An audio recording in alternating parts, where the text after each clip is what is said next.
वसई विरारमध्ये देखील पावसाचा पहिला बळी गेलेला आहे। पोहण्यासाठी गेलेल्या 19 वर्षीय तरुणाचा मृत्यू झालेला आहे। अभिषेक राजभर याचं नाव आहे आणि विरारचा शिरगाव डॅम परिसरात जो डॅम आहे त्या डॅममध्ये हा काल संध्याकाळी पोहण्यासाठी गेला होता आणि तो अचानक बाहेर आलाच नाही। रात्री उशिरापर्यंत सर्च ऑपरेशन सुरू होतं, परंतु अंधारा झाल्यामुळे शोधकार्यामध्ये कुठेतरी अडथळा आला आणि आज अखेर वसई विरार शहर महानगरपालिकेच्या अग्निशमन दलाच्या जवानांनी त्याचा मृतदेह बाहेर काढलेला आहे। हा राजभर आपल्या मित्रांसोबत पोहण्यासाठी गेला होता। एकीकडे प्रशासनाने सांगितलेलं आहे की साचलेल्या पाण्यात किंवा धरणं असेल डॅममध्ये तुम्ही जाऊ नका, परंतु ही मुलं जे काय ऐकत नाही त्यामुळे अशा प्रकारच्या घटना घडलेल्या आहेत। एकीकडे पालघर जिल्ह्याला आजही रेड अलर्ट देण्यात आलेला आहे। आवश्यकता असेल तरच घराबाहेर पडा असं प्रशासनाने सांगितलेलं आहे। त्यामुळे परंतु हे अभिषेक सारखी जी तरुण मुलं आहेत हे कोणाचं ऐकत नाहीत आणि आपल्या जीवाला जे आहेत की मुकतात। फायर ब्रिगेडने रस्सीच्या सहाय्याचा मृतदेह बाहेर काढलेला आहे। यासाठी 2 गाड्यांचं पथक जे आहे या ठिकाणी रवाना झालं होतं।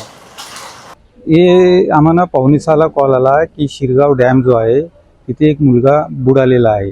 तर आमची टीम काल संध्याकाळी निघाली आणि सर्च ऑपरेशन चालू होतं, पण थोडी रात्र झाल्यामुळे सर्च ऑपरेशन करायला थोडं अडथळा येत होता, म्हणून आम्ही सकाळी सर्च ऑपरेशन चालू केलं आणि मुलाला शोधून बाहेर काढलं। साधारण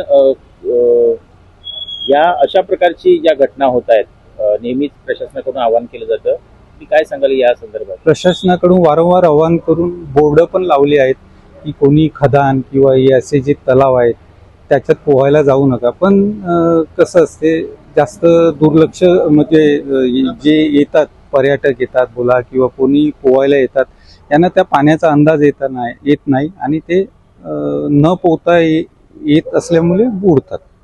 ते प्रशासन वारंवार त्यांना सतर्क राहण्याचा प्रयत्न करत असतो, पण कोण ऐकत नाही। जनतेला आव्हान हेच आहे की तुम्ही असं कुठे, कारण कसं असते जी खदान असते किंवा काय आपल्याला पाण्याची पातळी वाढल्यामुळे ते दिसत नाही आणि अचानक खोली असते आणि पोहता न येण्या कारणाने बुडून मृत्यू होतो।